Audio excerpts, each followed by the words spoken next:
Good morning. लक्ष द्या सगळे. Welcome back. आपण अल्टरनेटिंग करंटचा तिसरा क्लास आज बघतोय. आतापर्यंत काय बघितलं दोन क्लासेसमध्ये? सगळ्यात पहिल्यांदा आपण बघितलं अल्टरनेटिंग करंटचा generate.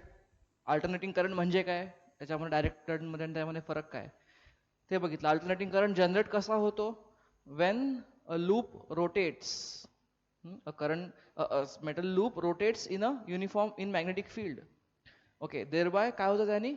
If it is rotating with omega, angular frequency omega, तर तो फ्लक्स कट करतो आणि त्याच्यामुळे ईएमएफ जनरेट होतो. त्याचं इक्वेशन बघितलं, E equal to B A omega sine omega T plus phi.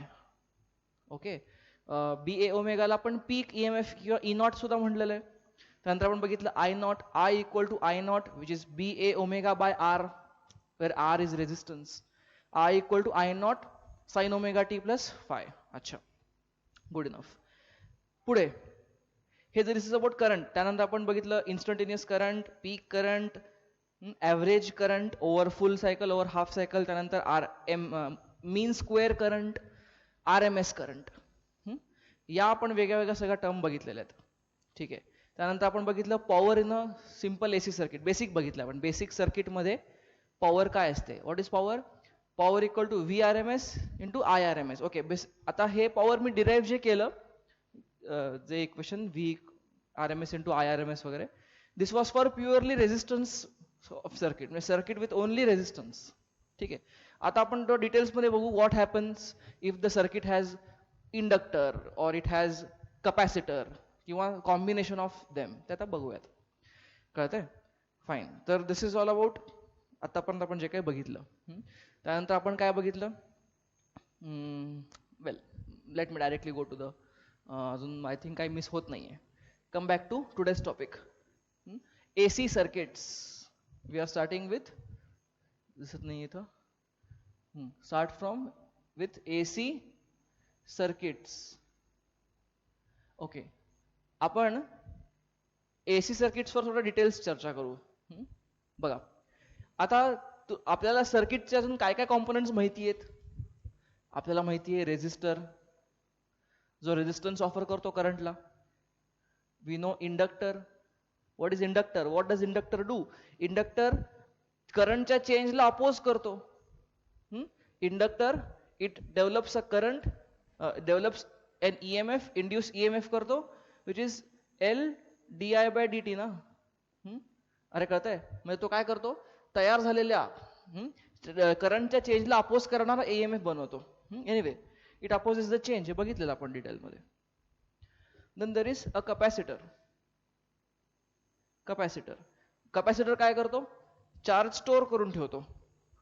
It charge store करून ठेवतो. That is how this. तर आर एल सी ह्याचे कॉम्बिनेशन्स भरपूर होतात. आपण प्युअरली रेझिस्टिव्ह बघूयात, प्युअरली इंडक्टिव्ह बघूयात, प्युअरली कपॅसिटिव्ह बघूयात सर्किट्स. त्यानंतर आपण ह्यांचे कॉम्बिनेशन्स पण आहेत. आर एल सर्किट्स पण स्टडी करता येतं, एल सी पण स्टडी करता येतं, आर सी पण स्टडी करता येतं, आणि आर एल सी पण स्टडी करता येतं. याच्यामध्ये आपल्या ज्या स्कोपमध्ये आहे सध्या आपण या सिलेबसच्या, तर आपण आर प्युअरली बघू, एल प्युअरली बघू, सी प्युअरली बघू, आणि या तिघांचं combination L C R circuits बघूयात. Is it clear to you? चला, let us see one by one. पहिलं लिहा. पहिला प्रकारचं circuit purely resistive. Purely resistive म्हणजे काय? त्या सर्किटमध्ये फक्त रेझिस्टन्सच आहे. This is a purely resistive circuit. R, आणि this is a source, say E, which is E naught sine omega T. ते प्लस फायची काही गरज नाही आहे. Let's keep it initial phase to be 0. Even if you make it omega T plus phi, it doesn't make a problem. ठीक आहे, आपण एक करूयात. अच्छा, आता असं आहे. ओके, मला सांगा मी करंटचं रिलेशन कसं काढता येईल? एक मिनिट. हॅलो. ओके, याच्या अक्रॉस पोटेन्शियल किती असणार आहे? ॲट एनी इन्स्टंट ह्याच्या अक्रॉस पोटेन्शियल हेच असणार आहे ना, पोटेन्शियल डिफरन्स ह्याच्या अक्रॉस. हा ई आहे तो ईच इथं असणार आहे. ओके, मग मला आता या इथनं पुढच्या टॉपिकमध्ये बऱ्याच ठिकाणी ई वापरतायत, बऱ्याच ठिकाणी व्ही वापरतोय आपण कॅप्शन. पण या ठिकाणी ई आणि V it is almost meaning the same, its meaning the same. Okay, आता ह्याच्या अक्रॉस जे काय पोटेन्शियल डिफरन्स आहे व्ही, ते व्ही पोटेन्शियल डिफरन्स तो हाच असणार ना, ईच असणार ना पोटेन्शियल डिफरन्स. अरे कळतंय? मग असं लिहिताल का मी, असं म्हणू का, समजा यातनं करंट आय फ्लो होतोय, मी करंट असं डायरेक्शन दाखवतो, current it's alternating current, it's okay. यातनं करंट आय फ्लो होतोय, can I say V equal to I R across the resistance? काय नवीन तुम्हाला सांगत नाहीये. ओके, पण याच्या अक्रॉस व्ही किती आहे? हाच आहे ना त्या इन्स्टंटचा, म्हणजे E naught sine omega T plus phi, हाच व्ही आहे. पोटेन्शियल डिफरन्स अक्रॉस रेझिस्टन्स आहे equal to I times R. R ने ते डिवाइड करा, मला काय मिळेल, I is equal to E naught by R sine omega T plus phi. What is E naught by R? What is E naught? Peak EMF, EMF ची amplitude, peak EMF upon resistance is peak current, correct? म्हणजे I is equal to I naught sine omega T plus phi. अरे कळतंय? ह्यात काय नवीन नाही, हे आपण बघितलंय मागच्या वेळेला. ओके, फक्त आपण या सिक्वेन्समध्ये तुम्हाला जे शिकवतोय तर त्यामध्ये हे दाखवतोय. ओके, आता मी जर ह्याची एक फेजर डायग्राम काढली, phasor diagram which shows various phases. Phasor diagram आपण कुठे शिकलेली आहे? We have studied in SHM. Okay, कारण मला सांगा, हे SHMच करतायत ना. Okay, this equation of sinusoidal equations आहेत हे सगळी. ओके, मग मला ह्याची फेजर डायग्राम काढायची ठरली, फेजर डायग्राम. ओके, आता ह्याची प्युअरली रेझिस्टिव्हची फेजर डायग्राम म्हणजे राहत नाही प्रॉब्लेम मध्ये काही. कारण का सांगतो, मला सांगा ई कुठल्या फेज मध्ये, ई ची फेज किती आहे? Omega T plus phi. What is phase angle of E, EMF? Omega T plus phi. What is phase angle of I? That is also omega T plus phi. याचा अर्थ काय? What is the meaning of this? याचा अर्थ E and I they are in phase, they are in same phase na. E and I are in same phase. Just look at this. हे important आहे, हे important आहे. मी काय लिहितो? We understand from this equation 1 2 म्हणा, that E as a function of t, असं पण बऱ्याच पुस्तकामध्ये लिहिलेलं आहे. E हे फंक्शन ऑफ टाइम आहे ना, आणि हा I पण काय आहे? Function of time. लिहा, E as a function of time and I as a function of time, they are in same phase. They are in same phase. अच्छा, आता हे जर सेम फेज मध्ये असतील, तर मला याची फेजर डायग्राम कशी काढता येईल? फेजर डायग्राम इथं कुठे लिहायला जागा नाहीये म्हणून मी इथे लिहितोय फेजर डायग्राम. एनिवे, बरं, फेजर डायग्राम साठी एक स्टँडर्ड आपण फॉर्मॅट असं ठरवतो. ओके, मी काय करतो, समजा this arrow denotes I of T. This arrow denotes I of T. मला सांगा, आय ऑफ टी जर हा एरो दाखवत असेल तर ई पण त्याच फेज मध्ये आहे ना, म्हणजे ई पण मी काय करतो, याच फेज मध्ये दाखवतो. कळतंय का? दिस इज ई ऑफ टी. अरे कळतंय का नाही कळतंय तुम्हाला? ओके, ऍक्च्युली बघायला गेलं तर आयचा तो एरो छोटा पाहिजे, पण एनिवे सध्या आपण डोंट वरी अबाउट इट. पण तुम्हाला हे कळतंय की E of T and I of T they are in same phase, एकाच फेज मध्ये आहेत. अच्छा, हे तुम्हाला जास्त ह्याचा सेन्स कळेल पुढच्या सर्किट्स मध्ये. ठीक आहे, fine. This is about as simple as purely resistive circuit. हे जस्ट लिहून घ्या. पुढे बघू प्युअरली कॅपॅसिटिव्ह सर्किट. सेकंड, दुसरा बघूयात. हा, आणि जसं आपण ह्याच्या अगोदर बघितलं होतं की याची पॉवर कशी आहे. आता इथं मला लिहायला जागा नाही म्हणून जरा मी स्पेस हे करतोय. What about power? Power in a purely resistive circuit हे बघितलंय आपण. P equal to V R M S into I R M S किंवा V naught I naught by 2. अरे कळतंय? हां, ओके, गुड इनफ. बघा आता let us go to second, purely capacitive. Let us see purely capacitive. अच्छा, purely capacitive म्हणजे काय? बघा याचा अर्थ काय, एका सर्किटमध्ये आता फक्त कपॅसिटरच आहे. There is only capacitor in a AC circuit. हा हे कुठलं सर्किट आहे? Purely capacitive. हा जर सोर्स आहे E is equal to E naught sine omega T plus phi, असा सोर्स आहे त्याचा. बर, पुढे मग काय? What is charge on the capacitor? मला सांगा कपॅसिटर पर चार्ज किती असतो? Q equal to C V. Q equal to C V. अच्छा,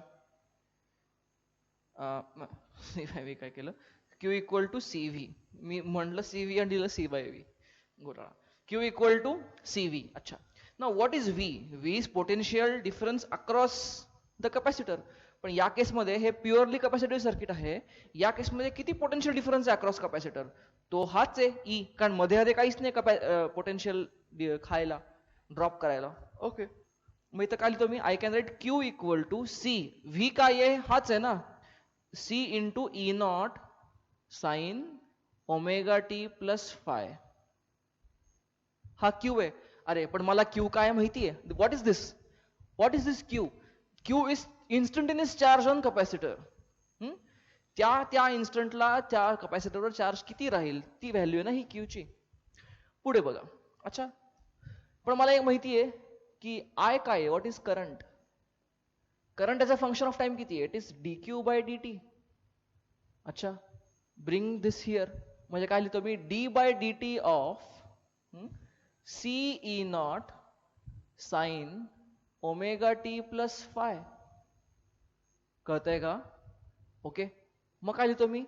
I is equal to C E naught, तरी कॉन्स्टंट आहेत ते तर बाहेरच येतील ऑब्व्हियसली.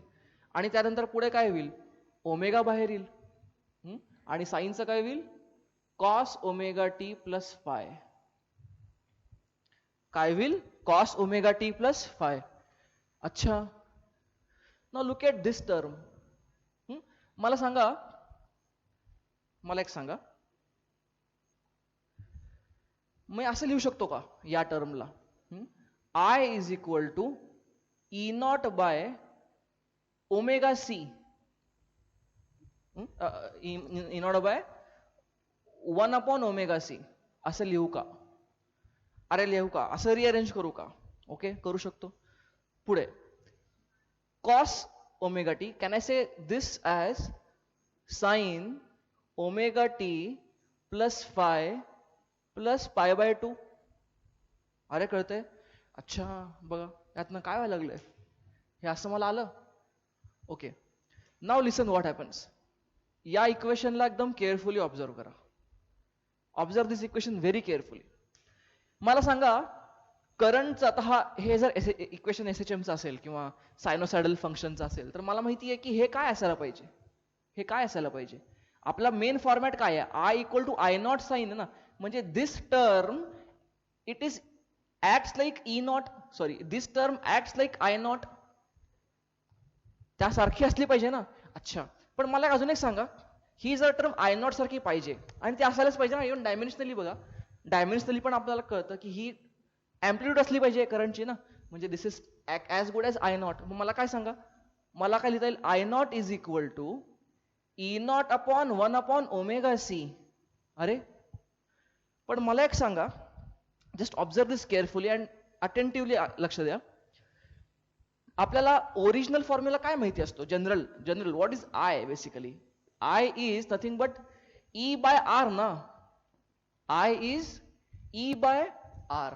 आता त्याच्याकडे बघा, ह्याच्याकडे बघा, त्याच्याकडे बघा, ह्याच्याकडे बघा. म्हणजे ही खालची जी टर्म मी काढलेली आहे, ही खालची टर्म जी काढलेली आहे ती त्याचं काहीतरी आरशी काहीतरी रिलेशन आहे. What is R? What is this R? R is resistance ना. अच्छा, पण मला सांगा दिस टर्म 1/ωc अशी ही जे नवीन टर्म आता यातनं उगवलेली आहे, ही टर्म जी आहे, ही टर्म रेझिस्टन्सचं कार्य करते, रेझिस्टन्सचं काम करते, बरोबर ना. आणि डायमेन्शनली पण बघायला गेलं तर मला काय पाहिजे, ही जर टर्म डायमेन्शनली जर कन्सिस्टंट व्हायला पाहिजे, तर this term should act like resistance. हा, हे रेझिस्टन्स नाहीये, कारण लक्षात घ्या या पर्टिक्युलर सर्किटमध्ये रेझिस्टन्स ऍज सच आहे का कुठं, तो आपला सिम्बॉल नेहमीचा रेझिस्टन्सचा सिम्बॉल नाहीये. But then this term of this purely capacitive circuit acts like resistance. Resistance म्हणजे काय, करंटला विरोध करणं बेसिकली. मग करंटला विरोध करण्याचं काम या सर्किटमध्ये कोण करतोय, यात रेझिस्टन्स तर दिसत नाहीये.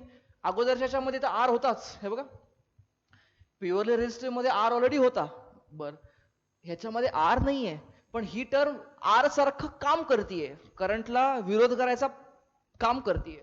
ओके, मग ह्याला मी रेझिस्टन्स तरी म्हणू शकत नाही, मग ह्याला काय म्हणायचं, ओके ह्याला काय म्हणायचं, रिॲक्टन्स. ह्याला काय म्हणतात, रिॲक्टन्स. रेझिस्टन्स नाही, रिॲक्टन्स. अच्छा, आणि हा रिॲक्टन्स कोण देतोय, हा रिॲक्टन्स कॅपॅसिटर देतोय, म्हणून ह्याला म्हणतात कॅपॅसिटिव्ह रिॲक्टन्स. ह्याला म्हणतो की आम्ही कॅपॅसिटिव्ह रिॲक्टन्स. अरे कळतंय का, कॅपॅसिटिव्ह रिॲक्टन्स. ओके, ह्याला आपण प्रेमाने सिम्बॉल वापरतो X subscript C, X subscript C. तर मग व्हॉट इज कॅपॅसिटिव्ह रिॲक्टन्स, तुम्हाला बुक मध्ये कसं लिहा, तुम्ही हे नंतर लिहा, comparing this equation to I equal to E by R, this particular term does a function equivalent to that of a resistance. म्हणजे काय, which is to oppose the flow of current. Okay, and this particular term is not resistance, but this is called as reactance. In this particular case, this reactance is offered by only a capacitor, कारण या circuit मध्ये दुसरं काही नाहीच आहे, only a capacitor, and that is the reason या टर्मला नुसतं reactance म्हणण्यापेक्षा मी काय म्हणतो, कॅपॅसिटिव्ह रिॲक्टन्स. कळतंय का, कॅपॅसिटिव्ह रिॲक्टन्स. सो मला सांगा, what is capacitive reactance. Capacitive reactance is tendency of a capacitive circuit. I can't. Capacitive reactance is nothing but a tendency of a capacitive circuit to oppose current. म्हणजे काय, basically ह्याला मी resistance म्हणू शकत नाही, resistance नाहीये, पण काम resistance सारखं करतोय हा. कळतंय, I hope I have clearly explain this. बर, ह्याचं युनिट काय असतं, कॅपॅसिटिव्ह युनिट, ह्याचं युनिट असतं ओहम. ह्याचं युनिट काय असतं, युनिट ह्याचं ओहमच असतं. Unit dimension is all same as resistance, पण हा रेझिस्टन्स नाही, ह्याला रेझिस्टन्स आपण म्हणत नाही, ह्याला आपण काय म्हणतो, रिॲक्टन्स. काम तोच करतो ते, पण ह्याला म्हणायचा शब्द आपण कुठला वापरतो, रिॲक्टन्स. ओके, आणि हा फक्त कॅपॅसिटरनी दिलेला आहे, म्हणून ह्याला आपण काय म्हणतो, कॅपॅसिटिव्ह रिॲक्टन्स. अरे कळतंय का तुम्हाला, अच्छा इम्पॉर्टंट आहे. कॅपॅसिटिव्ह रिॲक्टन्स म्हणजे मला काय लिहिता येईल, म्हणजे आय कॅन राईट नाव I naught equal to E naught by X C, असं लिहू मी याला. अच्छा, very nice. Okay, where X C is equal to 1/ωc. तेच लिहिलेलं आहे जे तुम्हाला सांगितलेलं आहे मी. कळतंय का तुम्हाला, अच्छा. मग काय पुढे,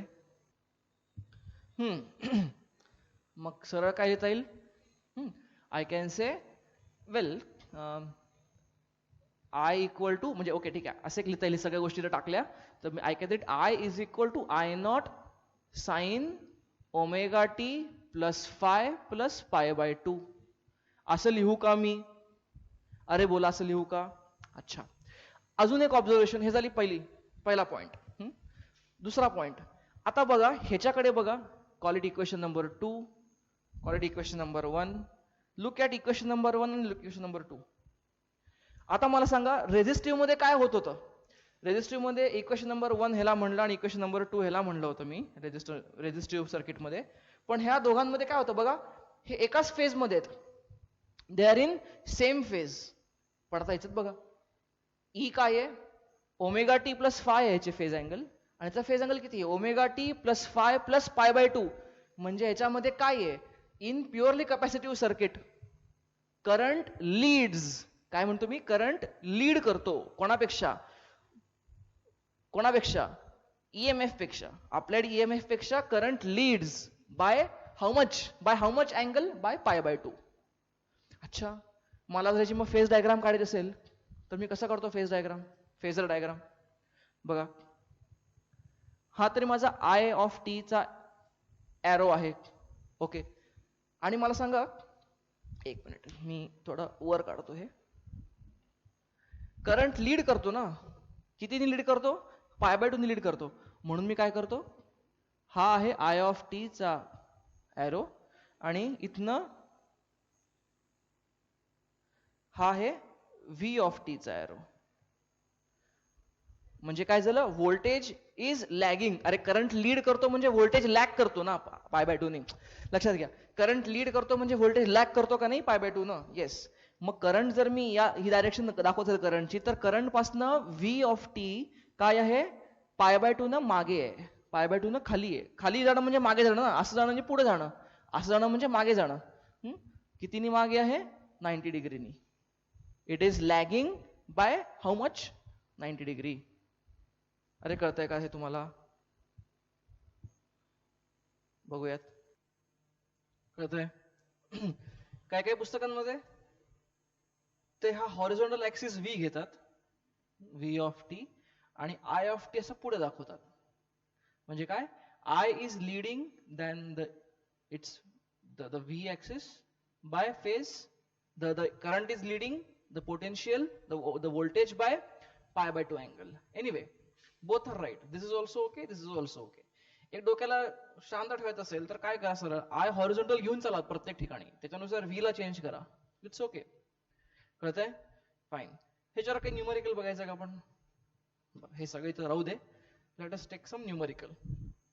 हे सगळं नोट डाऊन करून घ्या पहिल्यांदा. ओके,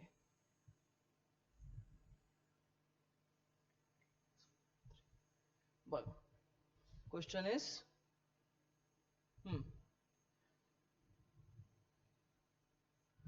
ओके, चला एक्झाम्पल फर्स्ट. एक कॅपॅसिटर घ्या, से पाय मायक्रोफॅरेड. किती कॅपॅसिटन्स आहे, पाय मायक्रोफॅरेड, ठीक आहे.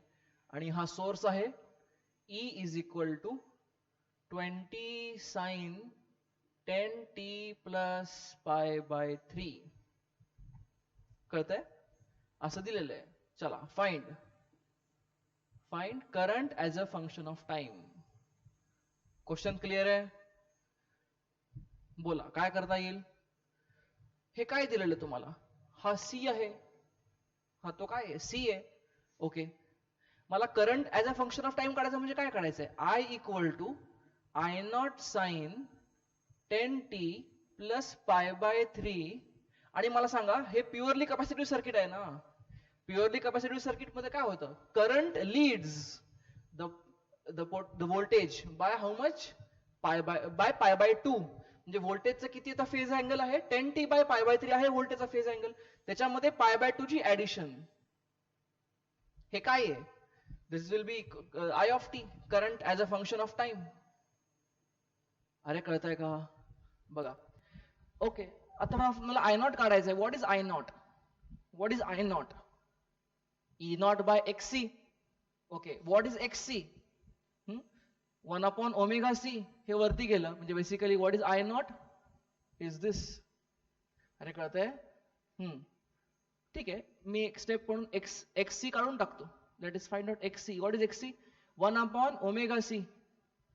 1 what is omega, omega t, omega is 10.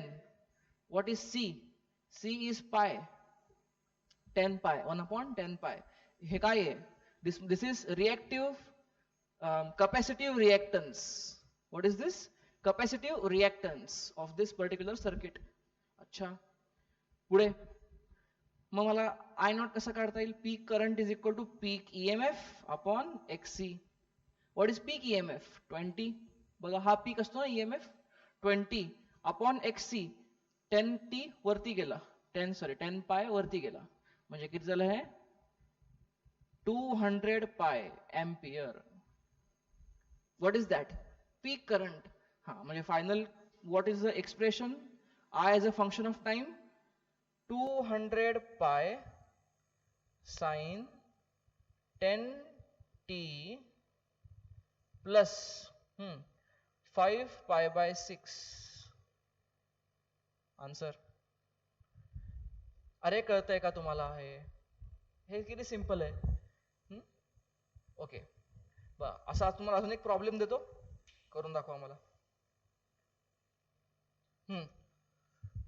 घ्या काही. टेक दिस ॲज 5 मायक्रोफॅरेड कॅपॅसिटर आणि हा सप्लाय जो जोडलेला आहे टेक इट ॲज बर ठीक आहे ठीक आहे. आता ह्याच्यात करंट दिलेला आहे आपण एक करंट घेऊ याच्यात उलट करून बघूयात. ह्याच्यात करंट दिलेला आहे I of t किती आहे let us take it like 5 sin 50t plus 30 degree. Current असं दिलेलं आहे. क्वेश्चन आहे find voltage across capacitor as a function of time. Find voltage across capacitor as a function of time. करा सगळे व्हिडिओला pause करा ट्राय करा. बघा व्होल्टेज अक्रॉस कॅपॅसिटर तर ईच असेल ना. जे काय ई आहे तोच ई ह्याच्या कारण ह्याच्यात दुसरं काही नाहीच आहे. जेवढा ई आहे तेवढाच व्होल्टेज अक्रॉस कॅपॅसिटर आहे. म्हणजे मला basically V age a function of time काढायचं आहे म्हणजे E as a function of time काढायचं आहे थोडक्यात. अच्छा ओके काय करणार मला सांगा. ई ऑफ टाइम काय असतो. E equal to E naught sine omega T plus 30 degree. लक्षात घ्या कॅपॅसिटिव्ह प्युअरली कॅपॅसिटिव्ह सर्किटमध्ये काय होत असतं व्होल्टेज लॅग करतो करंट लीड करणं. लक्षात घ्या दोन शब्द लक्षात घ्या. लीड करणं म्हणजे पुढे जाणं लॅग करणं म्हणजे मागे राहणं. प्युअरली कॅपॅसिटिव्ह मध्ये काय होतं करंट π/2 नी लीड करतो म्हणजे ह्याचा अर्थ काय व्होल्टेज π/2 नी लॅग करतो ना करंटच्या तुलनेमध्ये. कळतंय. अच्छा प्युअरली रेझिस्टिव्ह मध्ये असं होत नाही. प्युअरली रेझिस्टिव्ह मध्ये करंट आणि व्होल्टेज हे एकाच फेज मध्ये असतात त्याच्यात असं काही प्रश्नच नाहीये. प्युअरली कॅपॅसिटिव्ह मध्ये काय होतं द व्होल्टेज लॅग करतो याच्यापेक्षा म्हणजे आय राईट -90 डिग्री. अरे तुम्हाला कळतंय. अच्छा ना let us figure out E naught. E equal to I R ना म्हणजे I can say E naught equal to I naught times R. R म्हणजे आता रेझिस्टन्स घेत नाही रिॲक्टन्स घेतो या कारण ह्याच्यात रेझिस्टन्स कुठेच नाहीये. Reactance XC. अरे कळतंय. ओके मग आय नॉट किती आहे पीक करंट किती आहे 5 into what is XC 1/ωc. 1/ω किती आहे 50. C 5 microfarad. आपण इथं मायक्रोफॅरेड घेतलं ना हे ठीक आहे. हे सगळं मायक्रो मध्ये येईल मायक्रो एम्पियर आला पाहिजे म्हणजे हे ओके ठीक आहे.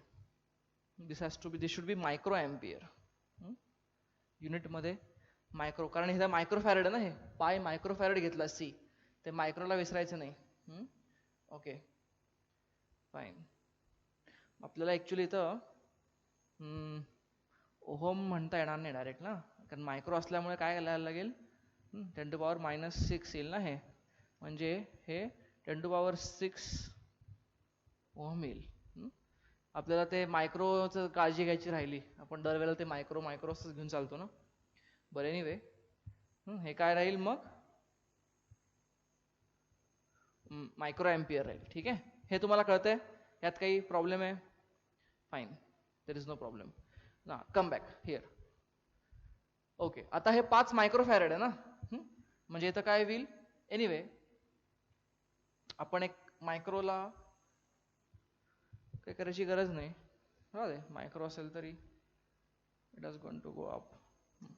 एनिवे म्हणजे 10⁻⁶ करू बाकी काही नको करायला. ओके आणि हे झालं XC.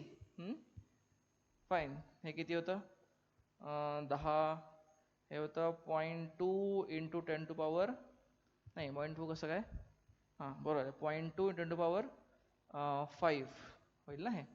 ई नॉट काय होतं असं होतं साइन 50t मायनस 60 डिग्री. हा झाला ई नॉट. ते मायक्रोमुळे थोडा 10⁻⁻6 दरवेळेला घ्यावं लागेल. जिथं मायक्रो दिलं असेल तर ते काळजी करावं लागेल. ओके ठीक आहे. अरे कळतंय का नाही तुम्हाला? This is function of E as a this is E naught. Well मी काय केलं ई नॉट हा naught. Okay this is E as a function of time. अरे कळतंय का? फाईन. पुढे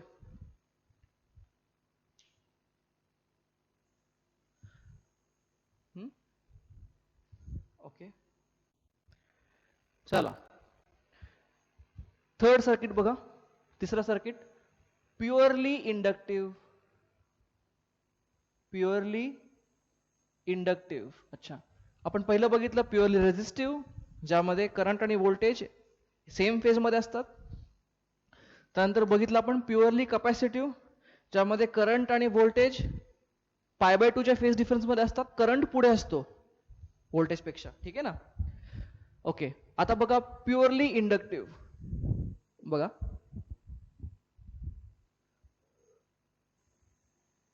हॅलो. ओके आता या सर्किटमध्ये आपण काय करू? ओनली फिक्स अन इंडक्टर. त्यामध्ये काय लावला मी? फक्त एक इंडक्टर लावला आणि हा एसी मेन्स हा सोर्स आहे. अच्छा तर this is inductor L henry. L henry आठवत आहे? एल हेनरी त्याच्या इंडक्टन्स आहे. त्याच्या त्या इंडक्टरचा इंडक्टन्स आहे. अच्छा याच्यातनं करंट समजा फ्लो होतोय आय. करंट काय होतोय? I naught sine omega T plus five. चला यातनं करंट काय फ्लो होतोय? I not. हे असं मी सिम्बॉल दाखवलाय का स्टँडर्ड सिम्बॉल नाहीये. मी तुम्हाला फक्त हे कळण्यासाठी दाखवलंय की डायरेक्शन एक स्पेसिफिक नसती, ती चेंज होत असते म्हणून. बघा I equal to I naught sine omega T plus phi. अच्छा हे काय आहे? हा करंट आहे. बरं तर मला एक सांगा इथलं पोटेन्शियलचं मला इक्वेशन कसं काढता येईल? How can I find E of T? म्हणजे लक्षात घ्या तुम्ही हे असेल तर त्याच्यावरनं हे रिलेशन काढता येईल ना. हे असेल तर हे रिलेशन काढता येईल.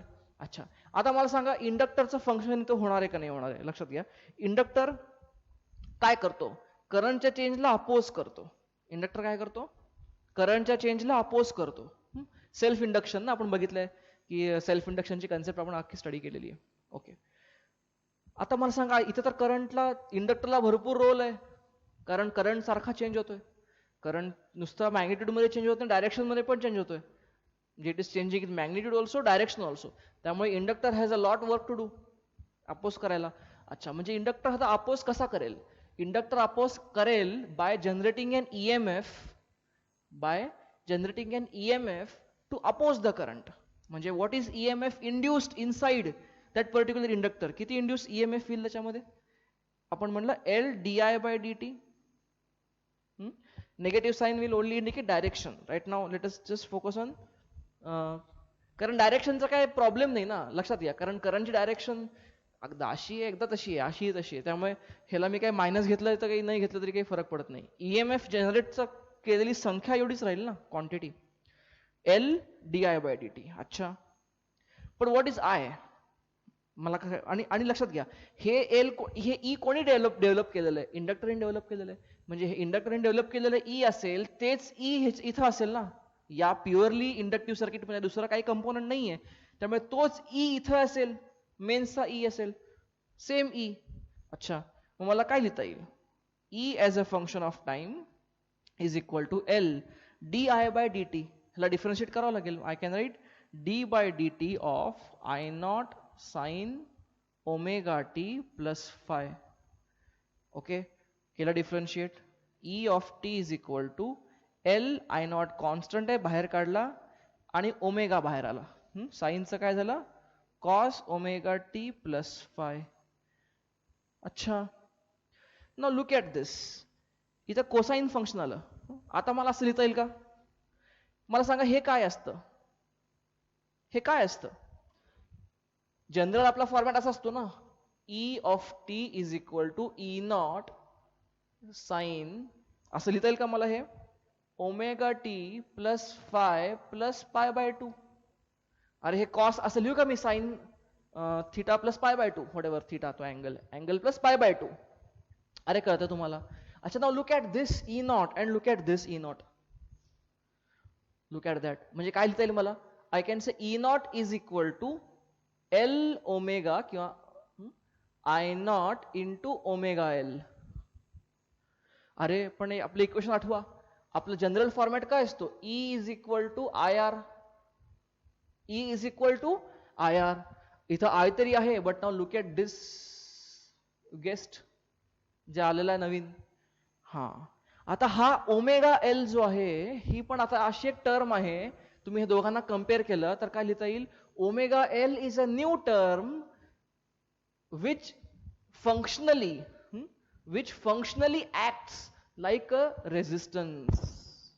Functionally acts like a resistance. याचा अर्थ काय? या सर्किटचा असा कुठला कॉम्पोनंट आहे जो करंटला काही ऑपोजिशन करतोय, त्याला आपण आता ह्याला आपण काय म्हणतो होतो? रिॲक्टन्स म्हणतो होतो ना, मागच्या सर्किटने बघितलं रिॲक्टन्स. हा आता this is reactance, this is not resistance. लक्षात घ्या, ह्याला रेजिस्टन्स म्हणत नाही. हा काम रेजिस्टन्सच करतो, पण आपण ह्याला रेजिस्टन्स म्हणत नाही. म्हणून ह्याला काय म्हणतो आपण? Reactance. We call this as reactance. आणि आता हा रिॲक्टन्स जो आहे, हा reactance completely is offered by the inductor ना. इंडक्टरनी तयार केलेला रिॲक्टन्स, म्हणून ह्याला शब्द काय आहे? Inductive reactance. Inductive reactance. ह्याला आपण कॅप्शन वापरतो एक्सेल, याचं पण युनिट आहे ओहम. दोन शब्द कळलेत नवीन आज. Capacitive reactance, inductive reactance. What is capacitive reactance? Capacitive reactance is a property of a purely capacitive circuit to oppose current.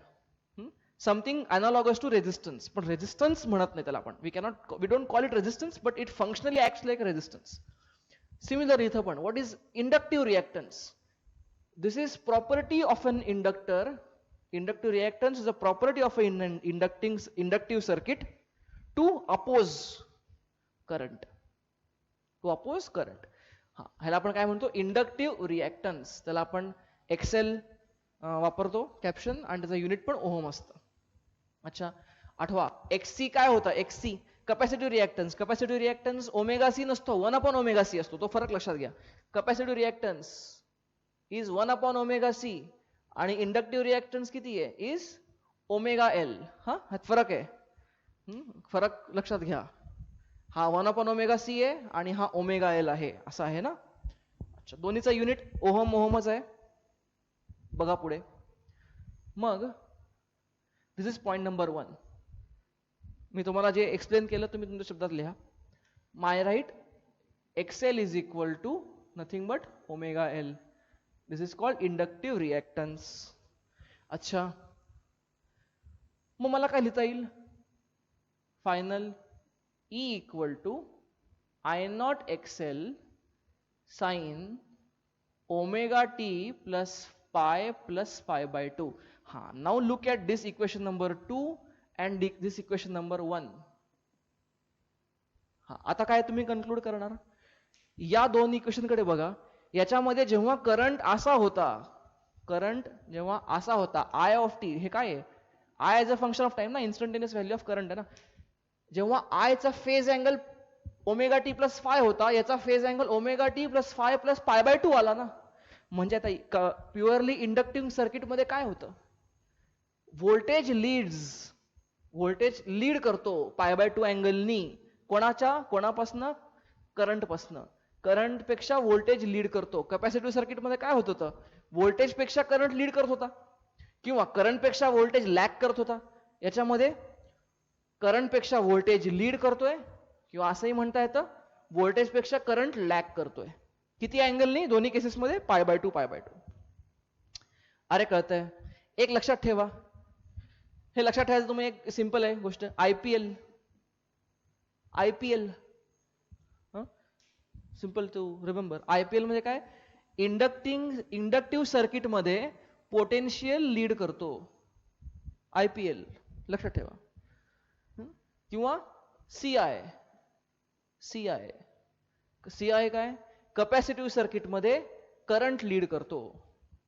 अरे कळतंय? आयपीएल सोपं आहे लक्षात ठेवणं ना. IPL is most popular thing. IPL inductive सर्किटमध्ये पोटेन्शियल लीड्स किंवा CI करंटमध्ये करंटमध्ये कॅपॅसिटिव्ह सर्किटमध्ये करंट लीड करेल. एनिवे तुम्हाला दोन्हीपैकी काय लक्षात ठेवणं सोपं आहे ते लक्षात ठेवा, त्या पद्धतीने लक्षात ठेवा. एंड रिझल्ट दोघांचा तसंच आहे. ठीक आहे.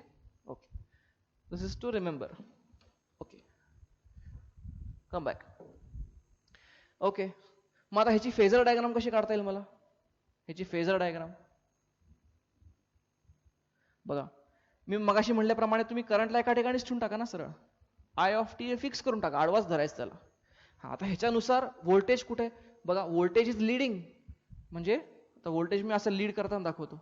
व्ही ऑफ टी म्हणजे व्होल्टेज इज लीडिंग बाय π/2. अरे कळतंय का? ही त्याची फेजर डायग्राम झाली. ह्याला anyway this is phasor. He phase प्रमाणे फेज दाखवते ना बेसिकली आय आणि व्ही मधली, म्हणून फेजर डायग्राम म्हणूयात आपण. कळतंय? This is in case of purely inductive circuits. सगळं नोट डाऊन करून घ्या हे.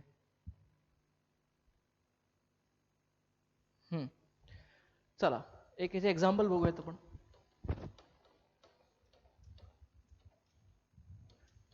बघा, कुठलं एक्झाम्पल घ्या.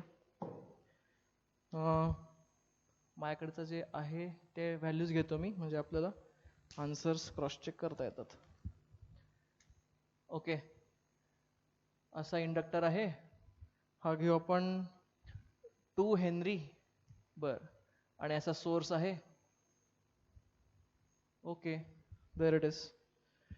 हा घ्या, E is equal to 10 sine 10t plus 30 degree. 10 sine 10t plus 30 degree. अच्छा, find current as a function of time. Find current as a function of time. चला सगळे ट्राय करा, काही नवीन नाही आहे, फक्त आता कॅपॅसिटरच्या जागी इंडक्टर आहे. ट्राय. काय लिहिता येईल मला? मला एक माहिती आहे, आय ऑफ टी असतो काय बेसिकली, आय नॉट साइन तो अँगल ना, फेज अँगल. आता फेज अँगल किती असेल? इंडक्टर मध्ये कोण लीड करतो? पोटेन्शियल लीड करतो, IPL. म्हणजे करंट लॅग करतो, कितीनी? 90 डिग्री लॅग करतो. म्हणजे काय लिहू? 10t plus 30 degree minus 90 degree. Current lag करतोय ना, कळतंय? अच्छा, आय नॉट. कळतंय? ओके, आता आय नॉट ची ठिकाण ठेवून टाका. What is I naught? Basically I naught equal to E naught by XL ना. अरे कळतंय, E naught equal to XL I naught होतं ना. कळतंय? XL काय आहे? त्याचा काहीतरी रिॲक्टन्स आहे ना. म्हणजे I equal to V by R होतं बघा, आठवत आहे का आपल्या ओहम्स लॉ मध्ये तसं. I naught equal to E naught by XL. अच्छा, ई नॉट किती आहे? 10 आहे. व्हेरी नाईस, 10 आहे. XL किती आहे? XL आहे ओमेगा L. ओके, ओमेगा किती आहे? 10 आहे. आणि L किती आहे? 2 आहे. हेनरी. सगळ्या युनिटमध्ये घेतलं म्हणजे काय झालं हे? 0.5 एम्पियर. करंट किती आहे? 0.5 एम्पियर. म्हणजे आय ऑफ टी किती येणार? I right 0.5 sine 10t minus 60 degree. This is how current will vary in the circuit. Interesting. कळतं तुम्हाला हे? ओके, अजून एक असा न्यूमेरिकल घेता येईल. चला करून दाखवा. Pure practice. Say 10 henry. आणि काय करूयात आपण? बर, मला सांगायच्या मध्ये करंट आहे I equal to 5 sine omega t 5 sine 2t minus 10 degree. Find E as a function of time. करा पटापट. बघा काय करता येईल. E as a function of time किती आहे? E naught sine. आता इंडक्टिव्ह सर्किटमध्ये पोटेन्शियल लीड करतो, म्हणजे पोटेन्शियल लीड करणार कितीनी, 90 लीड करणार, म्हणजे हायलाइट 2t -10 + 90 ना, म्हणजे -80 लिहू का मी, -10 + 90 म्हणजे +80 लिहू का मी, येस. ओके, हा झाला बेसिक. आता ई नॉट काय आहे, what is E naught? E naught equal to I naught into XL. I naught किती आहे, 5, पीक व्हॅल्यू 5 इंटू एक्सएल किती आहे, ओमेगा एल. अच्छा, ओमेगा किती आहे 2, एल किती आहे 10, म्हणजे काय झालं 100 व्होल्ट. सगळं एसआय युनिट मध्ये आहे त्यामुळे 100 व्होल्ट. ओके, ठेवा E of t is equal to 100 sine 2t + 80 degree.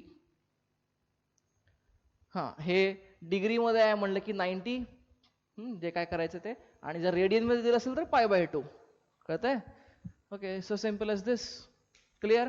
Okay, मग तुम्हाला प्युअरली रेझिस्टिव्ह कळतंय, प्युअरली कॅपॅसिटिव्ह कळतंय, आणि हे प्युअरली इंडक्टिव्ह कळतंय. या तिन्ही मध्ये तुम्हाला कोण लीड करते, कोण लॅग करते, कोणामध्ये रिॲक्टन्स किती आहे, कॅपॅसिटिव्ह मध्ये कॅपॅसिटिव्ह रिॲक्टन्स जो असतो 1/ωc. इंडक्टिव्ह सर्किट मध्ये इंडक्टिव्ह रिॲक्टन्स तो असतो ωL. कळतंय? आणि दॅट रिॲक्टन्स ही टर्म आहे ती acts like resistance only. Sir करंटला अपोज करायचंच काम करते, पण त्याला रेझिस्टन्स आपण म्हणत नाही, we don't call it a resistance. हा, कळतंय सगळं हे? Very well. चला पुढे बघूयात आपण.